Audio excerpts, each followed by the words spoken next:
오늘 말씀 제목 한번 다 함께 읽어보겠습니다. 시작. 나를 지켜주신다. 자, 나를 지켜주신다는 제목으로 여러분과 말씀을 나누겠습니다.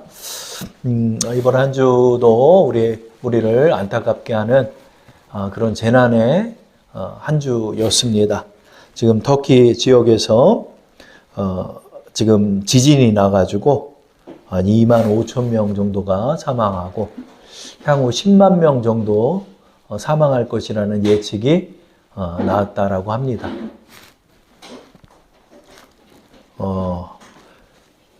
그 튀르키예라는 지역이래요. 그래서 튀르키예가 어디냐 했더니 튀르키예를 영어 번역으로 하면은 그게 터키래요. 그 터키예요. 여기가 터키. 한 인구를 보니까 한 우리나라보다 많아요. 한 8천만 명 정도 되는 그런 지역인데 지금 이 지역에서 지진이 일어났고 지금 이 지각이 서로 부딪히는 지역에서 이제 대지진이 예측되고 있어서 향후 30년 내에 일본에 이제 대지진이 일어날 것이라는 예측이 70%가량 된다고 합니다. 그래서 그 지역에 이제 앞으로 큰 지진들이 곳곳에서 일어날 것 같고 또 코로나 바이러스로 사망한 인원을 보니까 600만 명이 죽었대요, 여러분. 우리 3년 반에 걸쳐서 여러분 600만 명이 죽었어요, 여러분. 근데 더 무서운 건 초과 사망자 예측 인원이 1,800만 명이래요. 그 서울 인구가 다 죽어도 이 전 세계 인구 코로나로 죽은 것보다 더 많이 죽었습니다. 굉장히 이제 재난의 강도가 너무나 커졌어요. 너무나 커졌습니다. 그리고 빈번해지고 잦아지고 다양해지고 있습니다.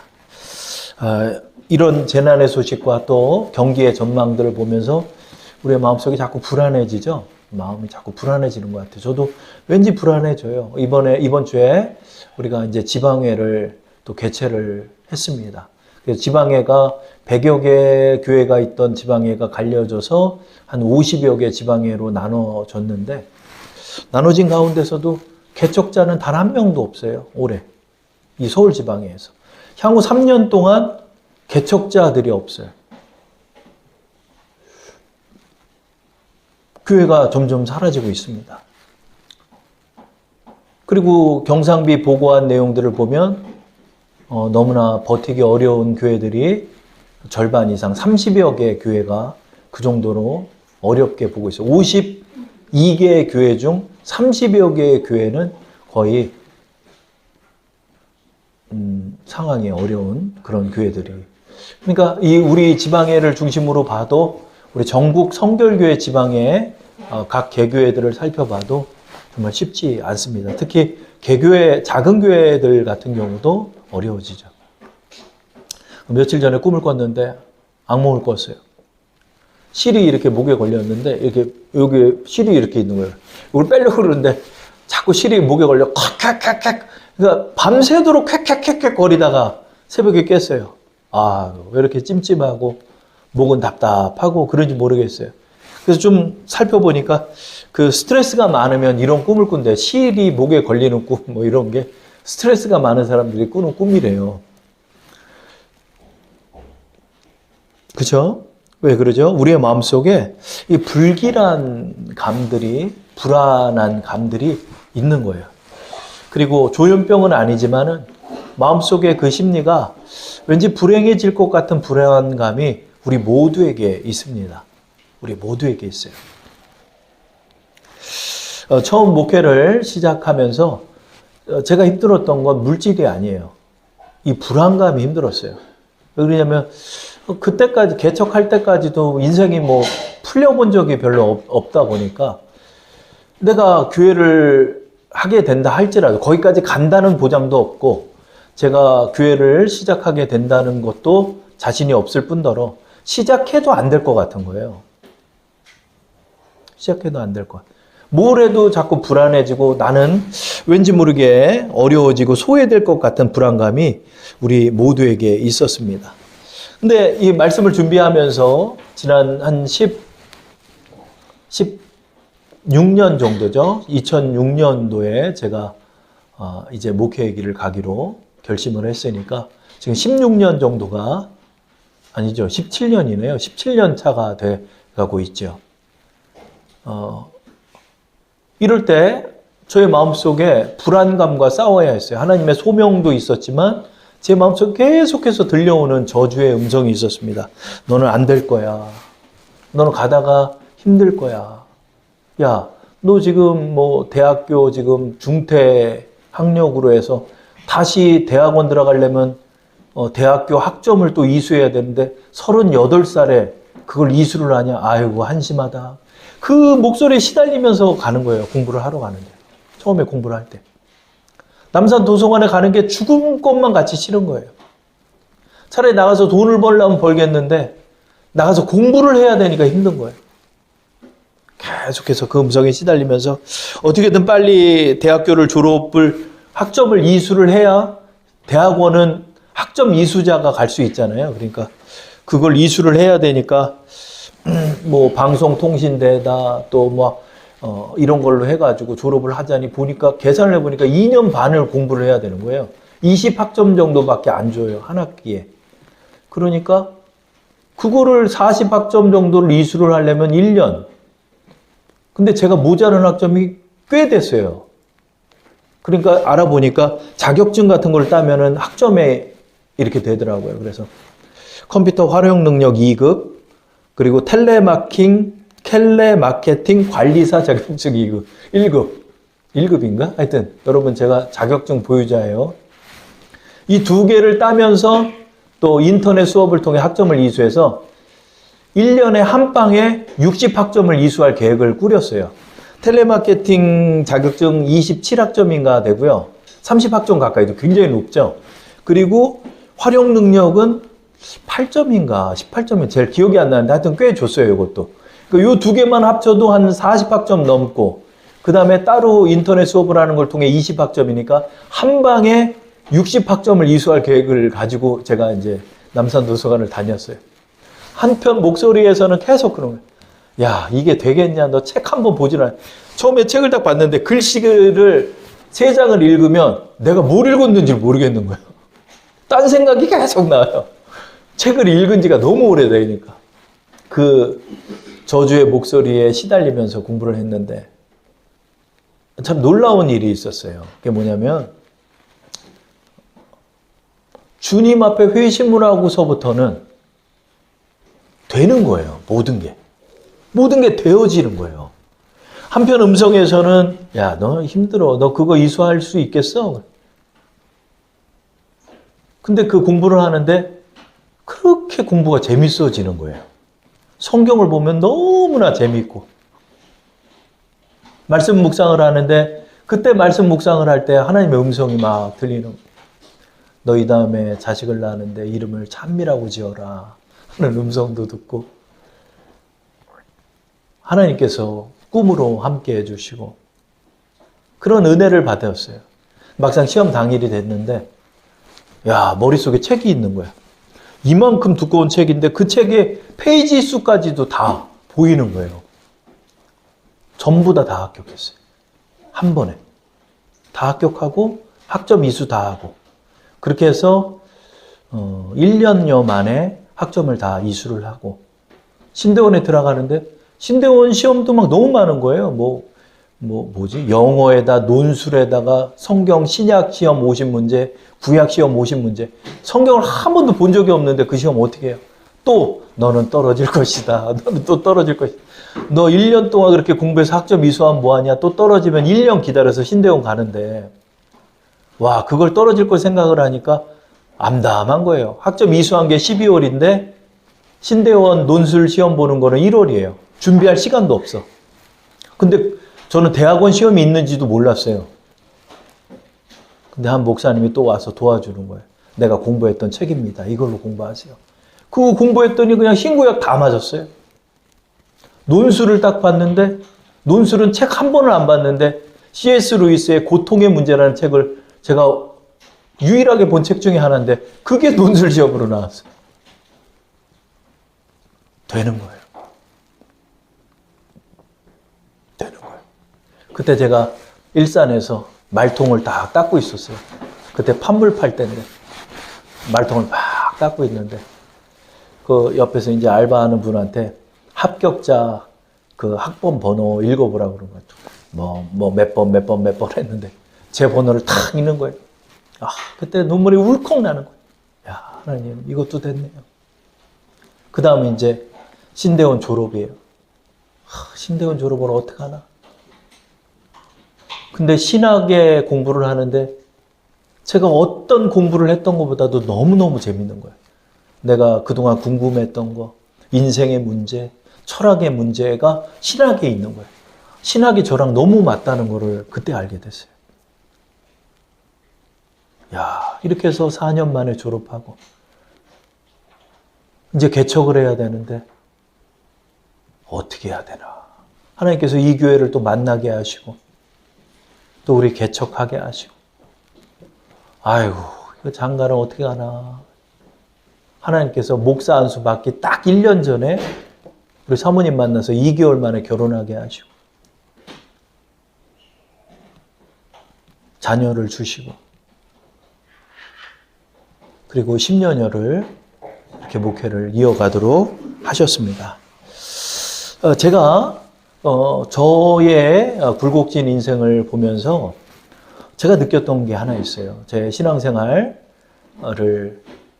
하면서 제가 느꼈던 저의 50년의 신앙생활의 결론은 제가 주님을 믿기 시작할 때서부터는 제 인생이 달라졌다는 거예요. 우리 인생이 여러분 원래는 안 되는데 원래는 안 되는 문제가 있어요. 우리의 불안대로 되는 인생이 있어요. 근데 그것을 보이지 않는 어떤 손이 그것을 바꿔주기 시작한다는 거예요. 원래는 60학점을 이수할 수가 없었어요. 제 상태도 엉망이었고 그때 난독증에 시달리고 있었고 글씨를 읽어도 이해를 할 수가 없는 상태였어요. 제 상태가. 너무 망가져가지고. 근데 그걸 되게 만드시는 거예요. 하나님. 하나님의 보이지 않는 선에서 손이 무엇인가를 바꿔나가고 있다는 것을 느끼게 되는 것입니다. 나의 예상과 나의 불길한 예감에 의하면 이렇게 돼서 이렇게 안 돼야 돼요. 그리고 사실 그게 맞아요. 안 돼야 되는 쪽이 맞아요. 그런데 그것을 되게 하는 손이 있다는 거예요. 하나님. 야, 그걸 하나님이 바꿔주시는 거예요. 그래서 느끼는 것이 있습니다. 그게 뭘까요? 나를 지켜주시는 분이 계시다. 저를 한번 따라해 볼까요? 나를 지켜주시는 분이 계시다. 주의 보이지 않는 손이 나를 붙들어주고 계시다 하는 거예요. 주님의 손이 우리를 붙들어주고 계시는 거예요. 우리가 주를 믿고 예수님을 영접하고 주님을 의지하고 나갈 때 주님이 나를 지켜주시는 거예요.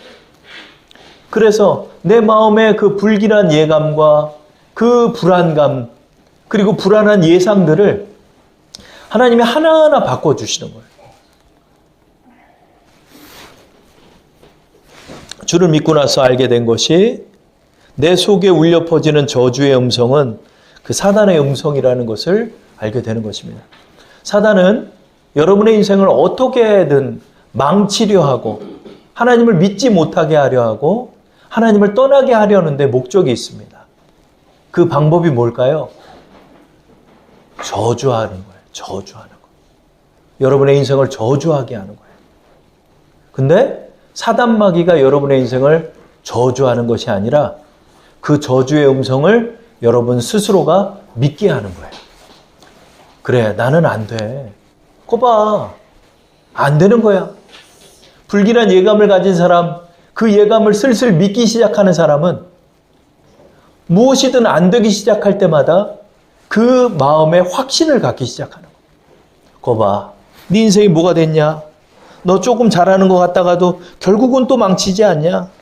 네 인생을 내 인생이 펴질 수 있을 것 같냐? 되지 않는다. 한껏 우리의 마음속에 저주의 심리, 불행의 예감, 불안감, 우울감을 사단마귀는 심어주는 것입니다. 그렇게 함으로 말미암아서 여러분이 그 사실을 믿고 여러분의 인생을 나락으로 떨어뜨릴 수 있게끔 사단 마귀는 괴계를 펼치는 것입니다. 이스라엘 민족도 마찬가지였어요. 이스라엘 민족도 저주의 음성에 시달렸어요. 지금 우리가 광야의 이스라엘 민족에 관한 말씀을 나누고 있는데 이스라엘 민족을 어떻게든 저주에 빠뜨리려 하는 사람이 있었어요. 그 사람을 살펴보니까 모압 왕 발락이라는 사람이었어요. 이스라엘 민족이 광야를 헤매면서도 그 요단강 동편에 있는 아모리 족속이나 이런 족속들을 하나하나 섭렵하기 시작했어요. 그러자 그 밑에 있던 사해바다 동편에 있던 모압 왕 발락이 자신도 불안하기 시작한 거예요. 이스라엘 민족이 나도 치지 않을까. 근데 이스라엘 민족하고 싸울 자신은 없어요. 왜냐하면 저 사람들은 하나님이 함께하는 사람들이라는 걸 알았기 때문에 전쟁에선 이길 수 있다는 것을 보장할 수 없는 거예요. 그러니까 수를 찾아내요. 그것이 뭐죠? 그것이 바로 이스라엘을 저주하는 방법이었습니다. 자, 오늘 민수기 22장 1절에서 3절의 말씀을 보면 발락의 상황을 우리에게 보여주죠. 제가 읽어볼게요. 이스라엘 자손이 또 길을 떠나 모압 평지 진을 쳤으니 요단 건너편 곧 여리고 맞은편이더라. 십볼의 아들 발락이 이스라엘이 아모리인에게 행한 모든 일을 보았으므로 모압이 심히 두려워하였으니 이스라엘 백성이 많음으로 말미암아 모압이 이스라엘 자손 때문에 번민하더라. 이 발락 왕이 이제 이스라엘 민족이 자신을 칠지도 모른다는 불안감 때문에 걱정을 하는 거예요. 전쟁을 할 자신은 없고 이스라엘 민족을 어떻게든 망하게 해야 되는 거예요. 근데 이스라엘 민족을 망하게 할 방법이 없어요. 아는 하나의 소식을 신하가 전합니다. 좀 메소포타미아 지역에 점술가이며 복술가, 지금으로 따지면 무당 같은 사람이에요. 이 무당 같은 발람이라는 사람이 있는데 아주 영험합니다. 이 사람이 저주하는 사람은 누구든 저주를 받습니다. 그러니까 이 사람을 데려다가 이스라엘 민족을 저주합시다. 그래서 많은 보화를 가지고 신하를 보냅니다. 그래서 발람을 찾아가는 장면을 우리는 보게 됩니다. 그 장면이 민수기 22장 5절 6절이죠. 우리 한번 다 함께 읽어볼까요? 그가 사신을 부올의 아들 발람의 고향인 강가 부돌에 보내어 발람을 부르게 하여 이르되 보라 한 민족이 애굽에서 나왔는데 그들이 지면에 덮여서 우리 맞은편에 거주하였고 우리보다 강하니 청하건대 와서 나를 위하여 이 백성을 저주하라. 내가 혹 그들을 쳐서 이겨 이 땅에서 몰아내리라. 그대가 복을 비는 자는 복을 받고 저주하는 자는 저주를 받을 줄을 내가 알미니라. 아멘. 이 무당 같은 발람이라는 사람을 불러다가 이스라엘을 한껏 저주해달라고 하는 거예요. 이 흑마술과 이 점술 같은 거를 통해서 이렇게 저주를 하죠. 우리 조선시대에도 이 장희빈이나 이런 사람들이 그 사람을 저주하기 위해서 인형을 만들어가지고 그 인형을 막 바늘 같은 걸로 찌르고 했대잖아요. 그리고 뭐 화살로 쏘기도 하고. 그래서 이 고대에는 사람을 저주하는 이런 복술가들이 있었어요. 그래서 주문을 외우고 또 그 사람을 저주하면 그 사람이 저주를 받는다고 믿었어요. 근데 실제로 그럴까요? 그렇지 않죠. 생사와 복은 하나님이 주관하죠. 그리고 이 사람들은 그걸 믿었던 거예요. 이 사람이 저주를 하면 저주를 받는다라고 믿게 하는 거예요. 사람들이 이것을 믿으니까 이 사람을 의지하는 거예요. 이거를 저주해라. 이스라엘을 저주해라. 이스라엘을 저주하면 이스라엘은 저주받을 것이다 하는 거예요. 그런데 하나님께서 발람의 입을 막는 장면을 우리는 보게 됩니다. 하나님께서는 하나님의 선지자에게만 임하는 줄 알았는데 보니까 이 무당 같은 사람에게도 하나님이 임하는 거예요. 그에게 임하여서 하나님이 그의 입술을 열어서 직접 말하게 해요. 뭐요? 너는 이스라엘을 저주하지 마라. 이스라엘은 복을 받은 사람들이다. 이렇게 하나님 말씀합니다. 그것이 바로 오늘의 본문의 말씀이죠. 민수기 22장 12절 말씀 다 함께 화면을 보시고 합독하겠습니다. 하나님이 발람에게 이르시되 너는 그들과 함께 가지도 말고 그 백성을 저주하지도 말라. 그들은 복을 받은 자들이니라. 아멘. 자, 저를 한번 따라하겠습니다. 나는 복을 받은 자입니다. 여러분, 오늘의 이 우리 주제의 말씀과도 일맥상통하는 거예요, 여러분. 우리에게 하나님이 임하셨기 때문에 우리가 복을 받는 거예요. 여러분은 어떤 사람들이냐면 우리 모두는 복을 받을 사람이 아니에요. 받은 사람이에요, 여러분. 하나님께서 여러분에게 복을 주셨어요. 여러분은 이제 저주받지 않아요. 아무도 여러분을 저주할 수 없고 저주를 한다 할지라도 여러분은 저주대로 되는 사람이 아니라 하나님의 축복대로 되는 사람들이 되었어요. 사단은 계속해서 역사하는 거예요. 발람의 입을 어떻게든 열어서 저주를 하게 하는데 하나님 발람의 입을 완전히 막아버리시는 거예요. 발락 왕은 발람을 통해서라도 이스라엘 민족을 어떻게든 저주받게 하고 싶은 거예요. 그러나 이스라엘 민족은 결코 저주를 받지 않습니다. 왜죠? 하나님이 그 입을 막으셨기 때문에 그래요. 근데 부활을 싸들고 간 그 사신을 본 발람이 이 돈 욕심이 생기는 거예요. 말은 하나님이 절대로 저주하지 말라고 그랬습니다. 나는 절대로 안 합니다. 나는 응급에 좌우되는 사람이 아닙니다. 하면서도 슬금슬금 저주하고 싶어 해요. 그 마음이. 이거는 오후 예배에 이제 발람에 대해서는 오후 예배에 나눌 텐데 하나님이 가지도 말라고 오늘 12절 말씀을 통해 얘기해서 가지도 말고 저주하지도 말라고 그러셨는데 결국 또 가요. 모압 왕을 따라서 발람이 또 따라가요. 안 간다 해놓고는 또 따라가요. 따라가는데 따라가는 그 발걸음에서 하나님께서 나귀를 타고 가는데 나귀가 가지를 않는 거예요. 이 언덕을 넘어가면은 이제 모압 땅으로 가는데 그 언덕을 넘어서 가지를 않는 거예요. 아무리 때려도 가지를 않는 거예요. 알고 봤더니 그 나귀가 그 길목을 하나님의 사자가 막고 있는 것을 보았던 거예요. 발람이 나귀를 아무리 채찍질을 해도 나귀가 갈래다가 안 가고 갈래다가 안 가는 거예요. 그때 하나님께서 발람의 눈을 열어주십니다. 발람의 눈을 열어주셔서 영안이 열리게 돼요. 그러자 하나님의 사자가 그 길목을 막고 있는 것을 발람은 보게 됩니다. 그것이 민수기 22장 34절에 나와 있습니다. 제가 읽어보겠습니다. 발람이 여호와의 사자에게 말하되 내가 범죄하였나이다. 당신이 나를 막으려고 길에 서신 줄을 내가 알지 못하였나이다. 당신이 이를 기뻐하지 아니하시면 나는 돌아가겠나이다. 하나님 막으시는 거예요. 너는 이스라엘을 저주하러 모압 땅으로 가지 말라. 하나님의 사자가 그 길을 막고 있는 거예요.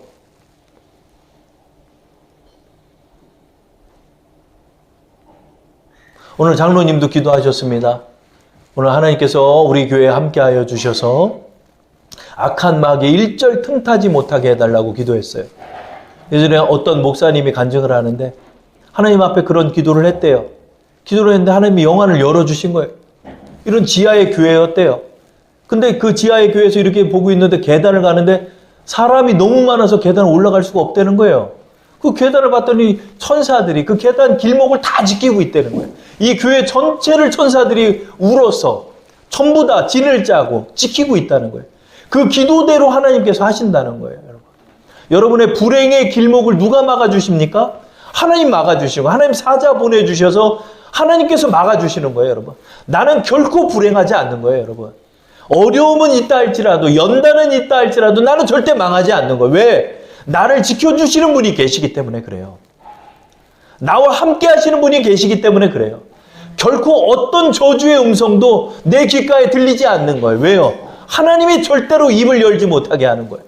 그러나 사단마귀는 여러분에게 암시를 주고 예감처럼 느끼게 하고 우울하게 하면서 여러분으로 하여금 그 사실이 사실인 것처럼 믿게 하려는 속임을 여러분에게 베풀고 있는 거예요. 너는 안 될 거야. 거 봐. 지금 일 꼬인 거 봐. 결국 네 예감대로 되는 거야. 우리의 불행의 예감은 마치 그 예감이 나를 기다리고 있는 것처럼 여겼어요. 저도 그랬어요. 예수님을 떠나 있을 때는 뭘 해도 안 되는 거예요. 좀 되는 듯 하다 또 안 되고, 좀 되는 듯 하다 좀 안 되고, 좀 되는 듯 하다가 또 코너에 몰리고, 그러니까 결국 그 저주의 음성을 믿게 되는 거예요. 그래, 나란 놈이 뭘 하겠냐? 내가 뭘 할 수 있겠냐? 나를 저주하고 내 인생을 저주하고 내 인생을 낙담하고 절망에 빠져서 그렇게 살아가고 있는 거예요. 몸은 움직여서 일을 하고 있지만 내 마음은 철저하게 저주의 음성을 믿고 있는 거예요. 하나님께서는 우리에게 말씀해요. 결코 네가 주님 안에 있는 한 너는 저주받지 않는다. 그 이유는 내가 너를 지키고 있기 때문이다. 근데 발람이요, 그렇게 하나님의 사자가 막고 있는데도 또 가요. 모압 땅으로 또 가요. 발락 왕이 발람에게 더 많은 보화를 보여주면서 저주하라고 부탁을 해요. 그러니까 또 입을 열어요, 이 발람이. 근데 첫 번째 예언, 두 번째 예언, 세 번째 예언에 걸쳐서 계속해서 그의 입술은 저주의 음성을 한마디도 꺼내지 못할 뿐더러 도리어 이스라엘을 향한 아름다운 예언만을 하게 되는 거예요. 민수기 23장 7절에 말합니다. 발람이 예언을 전하여 말하되 발락이 나를 아람에서 모압 왕이 동쪽 산에서 데려다가 이르기를 와서 나를 위하여 야곱을 저주하라. 와서 이스라엘을 꾸짖으라 하더라. 하나님이 저주하지 않으신 자를 내가 어찌 저주하며 여호와께서 꾸짖지 않으신 자를 내가 어찌 꾸짖으랴. 내가 바위 위에서 그들을 보며 작은 산에서 그들을 바라보니 이 백성은 홀로 살 것이라. 그를 여러 민족 중에 하나로 여기지 않으리로다. 아멘. 다 망해도 이 민족은 홀로 살아남는다는 거예요. 다 망해도 이스라엘은 살아남는다는 거예요. 아무리 너희들이 연합을 해서 가나안의 7 족속이 이스라엘을 대적한다 해도 이 민족은 홀로 살아남을 민족이다. 왜? 이 민족은 복을 받은 민족이기 때문이다. 여러분은 살아남을 수 있습니다. 여러분 하나님 여러분을 돕기 때문에 여러분 살아남습니다. 주사랑교회도 살아남습니다. 우리의 인생도 살아남을 뿐더러 하나님의 복을 받는 인생이 되는 거예요. 여러분, 우리가 예수를 믿기로 결심하고 예수님을 믿기로 마음에 영접하고 나가는 그 시점을 기준으로 해서 우리의 인생은 180도로 달라지는 거예요. 왜? 하나님이 우리를 그때부터 지켜주시기 때문입니다. 아니, 그 이전서부터 지켜줬지만 이제 하나님이 지켜주신다는 사실을 지금부터 믿었기에 그 믿음이 역사하는 것입니다. 하나님 우리를 지켜주세요, 여러분. 하나님이 여러분을 지켜주세요, 여러분. 여러분 결코 저주받지 않아요. 여러분 인생은 절대로 낙후되거나 낙담되거나 우울하게 되거나 망하지 않아요. 하나님이 여러분을 지켜주고 보호하기 때문입니다. 신명기 1장 30절 31절에 하나님이 우리에게 말씀합니다. 너희보다 먼저 가시는 너희의 하나님 여호와께서 애굽에서 너희를 위하여 너희 목전에서 모든 일을 행하신 것 같이 이제도 너희를 위하여 싸우실 것이며 광야에서도 너희가 당하였거니와 사람이 자기의 아들을 안는 것 같이 너희의 하나님 여호와께서 너희가 걸어온 길에서 너희를 안으사 이곳까지 이르게 하셨느니라. 아멘. 하나님 뭐라고요? 여러분을 안으셨대요, 여러분. 저는 이 단어를 너무 잘 알아요. 왜냐하면 저의 자녀가 있기 때문에 그래요. 새벽 예배를 끝나고 오면 아이들이 새근새근 자고 있어요. 새근새근 자고 있는 모습을 보면 너무 사랑스러워서 꼭 안아줘요. 왜 안죠? 사랑하기 때문에 아는 거예요. 이스라엘 민족을 향해 하나님 뭐라고 그랬어요? 내가 너를 안았대요. 아버지가 자식을 안음같이 내가 너희를 안았다. 사람이 자기 아들을 안는 것 같이 너희 하나님 여호와께서 너희가 걸어온 길에서 너희를 안으사 너희를 안아주셨다는, 허그하셨다는 거예요. 여러분을 안아주시는 하나님이 계시다는 거예요. 여러분을 이끄시는 하나님이 계시다는 거예요. 그리고 이스라엘을 그토록 저주에 빠지게 하려 했던 발락과 발람은 어떻게 됩니까? 그 저주의 길을 어떻게든 저주를 하려고 했던 그 발람, 그 교묘하고 간사했던 발람, 복술자 이 점술과 발람은 어떻게 됐을까요? 결국 이스라엘 손에 의해 처단당합니다. 민수기 31장 8절에 말합니다. 그 죽인 자 외에 미디안의 5 왕을 죽였으니 미디안의 왕들은 에위와 레겜과 수루와 후루와 레바이며 또 부올의 아들 발람을 칼로 죽였더라. 아멘. 결국 누가 이깁니까, 여러분? 우리가 이깁니다. 결국 누가 이깁니까? 이스라엘 백성이 이깁니다. 결국 여러분 이길 수 있는 거예요, 여러분. 여러분이 누구를 의지하고 나갈 때, 하나님을 의지하고 나갈 때 하나님이 여러분을 지켜주시고 하나님이 여러분의 역사하셔서 여러분을 저주하려 했던 발람은 이스라엘의 칼에 의해 처단당하는 것입니다. 여러분, 우린 승리할 수 있어요. 여러분, 이 사실을 믿고 나가십시다. 지금 도처에서 우리를 불안하게 하는 일들이 너무나 많아요. 너무나 큰 사건들이 많아요. 이제 사건이 터졌다 하면 너무 큰 사건들이 많아요. 그러나 이 어려운 상황 속에서도 여러분을 지켜주시는 분이 계시다는 거, 여러분 그걸 기억하고 그걸 믿고 그걸 의지하면서 나가십시오. 하나님 여러분을 지켜주시며 역사하여 주실 것입니다. 이 믿음으로 살아가는 우리 주사랑 여러분 되시기를 축원합니다. 자, 여러분, 나를 지키시는 분이 계십니다. 하나님이십니다. 여러분, 우리가 누구 의지하겠습니까? 여러분 누구 의지하겠습니까? 하나님 의지하고 나가야 됩니다. 내가 나의 생사 여타를 하나님이 주관하신다는 사실을 여러분 우린 기억해야 합니다. 하나님만 철저히 바라보십시오. 하나님이 역사해 주셔서 여러분 절대로 떨어지지 않습니다. 여러분 절대로 어려워지지 않습니다. 하나님 반드시 도울 것입니다. 여러분 그 믿음으로 살아가는 우리 여러분 되기를 축원합니다.